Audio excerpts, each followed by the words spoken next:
So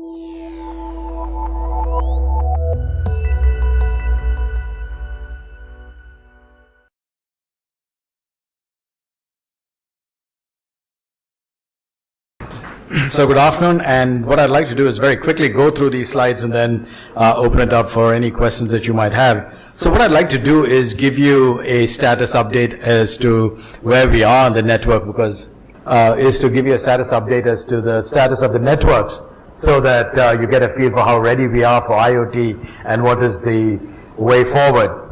So first of all, about COI, we have core members, associate members, all of the major operators on the left-hand side that you see core members are our members, and on the right-hand side you see associate members. They're all part of COI, so all of those folks who play along with the ecosystem play along with us.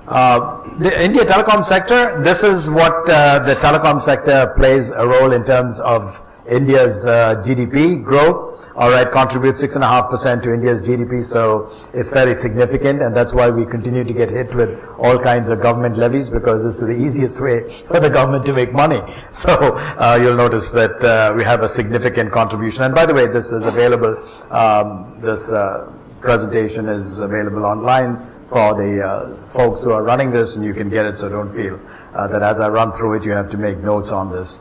All right, where are we going? This is the 2020 projections, connecting 250,000 villages, 100 smart cities, GDP growth to 8.2% in terms of contribution, in terms of jobs being created, incremental private sector investments of 500,000 crore rupees in the next 5 years.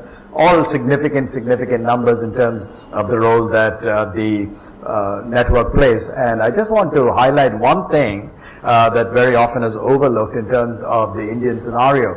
When you look at IoT and when you look at machine-to-machine and networks globally, please understand that most countries have at least 5 networks. And what are those networks? Invariably a very highly penetrated fiber-oriented landline network, very heavily fiber-oriented penetrated mobile network. You have a two-way satellite network with fiber backbone. You have a cable network with a very heavy cable and backbone provided by fiber. And you have private networks and government networks. So 5 major networks that you will invariably see in most countries. In India, unfortunately or fortunately, depending on your perspective, we have one network, which is the mobile network. So all of the demand that you're looking at, and this is answering the question, are we ready, will happen on this one network, and that's why you see the industry constantly asking for more and more spectrum. And again, the challenge by the industry is as spectrum becomes more expensive, investments become more challenging. All right, here again is the multiplier effect of what happens when you make a 10% increase in penetration, the flow through in terms of GDP. This is the potential of the telecom sector, again, in terms of government initiatives, things that they want to do in terms of broadband, national optical fiber, smart cities. And you'll notice how far we are lagging behind in terms of just about all of the major programs of the government of India. And this is just to give us a reality check in terms of where is IoT coming, where is M2M coming, when is our networks going to be ready, is the fiber going to be in place? All of those things become critical components to question. What is the technology landscape? A BTS is basically a cell tower. This is the amount of infrastructure that we have in place. Over 14 lakh BTSs, that is installations of towers, 1 billion mobile telephone connections, 500,000 villages covered on voice, not through data, voice. Second largest private investments, the lowest tariffs in the world. Now let me again give you the challenge when we talk about IoT M2M as far as India is concerned. We pay 30% more than any global operator pays for a megahertz of spectrum. 30% more. Same band, same spectrum, for a megaband, we pay 30% more than the global norms. We pay global prices for our network equipment. Why? Because 90% of all of our network equipment is imported. When you look at the payback, internationally, and revenue provided by the average customer is $70. ARPU in India, $3. So you can see the dynamics in terms of where the industry is. 30% more for spectrum, which is our building block. International prices for network equipment, $70 versus $3 in terms of ARPU. All right. Here's what, we talk about convergence, IoT, this all been said, nothing significant, okay. M2M Connections in India, all right. Here's what we're looking at, 1.4% increase, 42% increase in 2016. The statistics, all of this to basically tell you that, as everybody says, the numbers are huge, the growth is pretty exponential, and so in some form or fashion, India is going to have to catch up. The government is very keen to ensure that India not miss the 5G, M2M, IoT revolution or uptake that is taking place globally. All right, telecom networks play a key role in driving M2M. That's very obvious. And let me just sort of give you a thought that came up during the Mobile Congress. At the Mobile Congress, the gentleman who is the CEO of SoftBank has said that he is investing, he has already put in place $100 billion for innovations in what is known as cognitive intelligence. This is the new term for artificial intelligence moving forward. Cognitive intelligence, because when you have IoT and M2M, cognitive intelligence becomes a key component and player in the bedrock of IoT and M2M going forward. $100 billion to invest in startups that focus on cognitive intelligence. He's already bought a company called, I think it's AMC or something. It's $32 billion that makes the chipsets for IoT and M2M devices. And why is he making these investments? His prediction, and by the way, this is a guy who's put his money and his mouth together. He says that if you look at a room, any aggregation of individuals, the average IQ is about 100.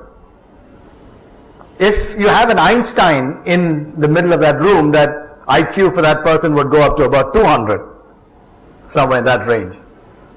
He said, and his prediction is by 2030, 15 years plus from here, because of cognitive intelligence in IoT, M2M, and in machines, and in our system, the average intelligence that you will see in our networks, or in our systems, or in our machines, or in our sensors, whatever, is 10,000. Think about this. Human being, average 100. 2030, average IQ embedded in a machine, 10,000. Now you're going to have to live with the implications of what that means. Alright? Like you said, this looks like science fiction. We'll see, right? So this is some of the things that we're going to have to live with, right? What's the development in India? National Telecom Policy, M2M already done. Alright? Draft M2M Service Providers Registration Guidelines, done.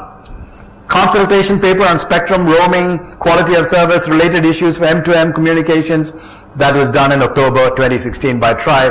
We said 2 years behind, so by the time all of this is said and done, it'll probably be another year or so. But already, these issues are not being ignored by the government of India. And here's all of the things that are under consideration: licensing, customer guidelines, spectrum requirements, QoS, quality of service, roaming and cross-border flows, security, use of embedded SIMs. Already at Barcelona GSMA conference, the big announcement was roaming is going to come to an end. Differential prices for roaming. So Europe is working on it. China has just announced it. In India, we've already stopped inbound costs for roaming, and very soon roaming will be equivalent to just your home rates as well. So these are all the things that are happening in terms of the regulatory side. All right, licensing issues, right? We believe that there's really no change for any of the existing license conditions, right? Because we still function under the 1885 Act. All right, the Telegraph Act of 1885, by the way, is still the act under which we function today. All right, so the Brits were pretty clever in terms of encapsulating their law, so that 100 plus years later we can still feel that with the emergence of the internet we can still operate, right? But again, these are the points that we're saying. There is a unified service license. The whole issue that is now emerging is, should the licensing, because the government has the monopoly right to provide voice and data services in the country, they license that. The question becomes, as we go over to IoT M2M, what should be the emerging construct in terms of the licensing, all right? And this is one of the things that is being debated. KYC guidelines, right now, you'll notice that we had a challenge, right? Every time we sold a SIM, we had to make sure that we knew who the person was and we knew who the person's address or what the person's address was. We've now moved over to Aadhaar. It was a big problem until Aadhaar was introduced, and now Aadhaar is a mandatory means of ensuring that we know who you are. However, when we get into IoT M2M, when the machine is, or when it is a machine at the other end, you can't do this type of authentication, because if you look at the KYC norms, the first call had to come back to you from the person. You couldn't activate the SIM until that person called you back. Now, you'll be waiting for quite a long time for the machine to initiate a call back to you when a SIM is in there. And the second point, and this is why roaming is important, we're getting into the stage when manufacturers are saying, look, if Tata Motors wants to sell cars to Brazil, and these are smart cars with embedded onboard diagnostics capability, and you put a SIM in, should that SIM not be able to work in Brazil without going through all this gyrations of roaming and settlements and everything else? Similarly, if BMW wants to manufacture a car and wants to send it to India for use in India, when they put the SIM card in there, the chip in there, should it automatically be able to work, and should it be able to turn over when sales and resales are happening? So this whole issue of what is a hard SIM, what is a soft SIM, how are these SIMs to be embedded, how are they to be used, how are they to be replaced over the air, all of these issues are now being talked about in terms of M2M and IoT. All right, what are our industry recommendations? Licensed spectrum is vital for delivery, right? Further, we very, very low power in some of these instances. It's optimized for brief messages, low device costs. We need good outdoor coverage, indoor coverage as well, scalable, integrated into the unified IoT platform. So these are the things that the industry is basically recommending to the government, and the government is working on vis-a-vis what we're doing for IoT and M2M. All right, the quality of service, M2M is a big issue, all right? The industry's recommendations that, hey, listen, the underlying cellular network should be the one that provides the service, and so the embedded QoS should be there, and it should be flexible, left to mutual agreement between customers and service providers, and the standards for M2M should be, are very complex and difficult to monitor, so therefore we need to be standards oriented, right? And a light touch approach to quality of service. M2M, we said recommendations for enhancing IoT should be continued to be provided under the licensing, because again, when you're using spectrum, interference is a big issue, latency is a big issue, prioritization is a big issue. This is why net neutrality discussions are important. Need to simplify KYC norms, know your customer norms, now that we are moving towards Aadhaar-based automated systems. Use of cellular networks using licensed spectrum should be encouraged for M2M IoT services. Again, think about what happens if you are having to deal with a automated car, right? If you don't have dedicated spectrum and you don't have the control of the spectrum, and if you were in a Wi-Fi type environment, the security issues and the ability of the interference issues are exponential. And remember, when you have an autonomous vehicle, latency is to be extremely, extremely low, and bandwidth has to be, throughput has to be pretty high and reliable. So we're saying is that therefore, for this reason, we should have the spectrum that is on a dedicated basis through the regulatory approach. We talked about light touch, we talked about incentives for deployment of ICT as well. And this is the overall structure that we are proposing. So let me just sort of sum up from a overall perspective. You saw the background in terms of the regulatory and policy and licensing prescriptions. But here's the takeaway. I think for one thing, going forward, every nation has learned that they will have to prioritize. And the question that comes up is that what should we as a country prioritize? You can't do everything for everything. I think this is something that's come up. If you look at countries, America had to prioritize its program to go to the moon. And as a result, it had all kinds of cascading benefits. Japan decided that it was going to focus on manufacturing. All right, Taiwan decided it was going to concentrate on electronics.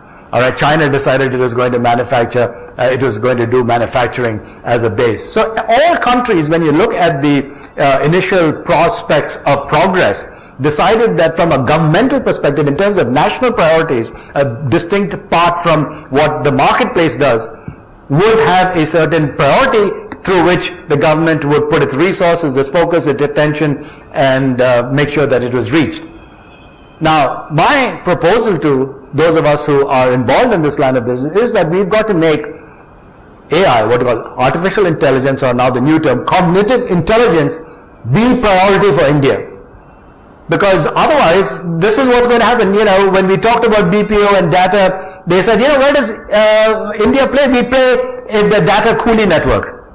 We're very good at all the low stuff. But we do great design, right? But we don't manufacture any chips, that's fine, all right? But we've got to go higher into the value chain proposition as we go into IoT, M2M, when we start looking at sensors, when we start looking at big data analytics. We've got to move over into claiming ground which centers around cognitive intelligence. Because this is going to be critical in terms of who controls what. And I think we as a country and as a nation have the capability and have the resources, have the brain power and the resources to be able to make that a national priority.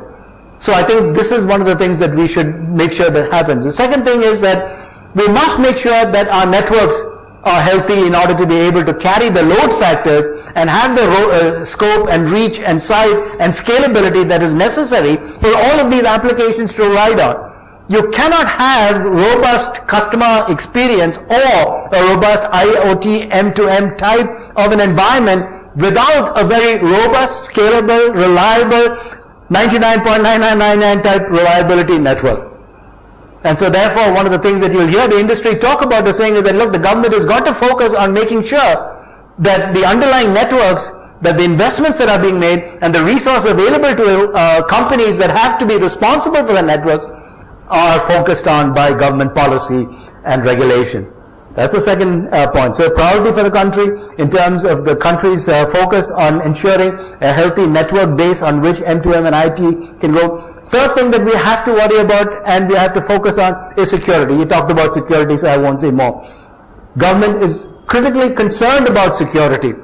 And unfortunately, if we allow security to be the tail that wags the dog, we're going to be stuck. We talked about means by which security can be enhanced, embedded, monitored, used. But unfortunately, what we find in our present situation is sometimes we get so paralyzed by individual security, national security, police enforcement, that very often a lot of the innovations that we want to do gets caught behind government bureaucracy.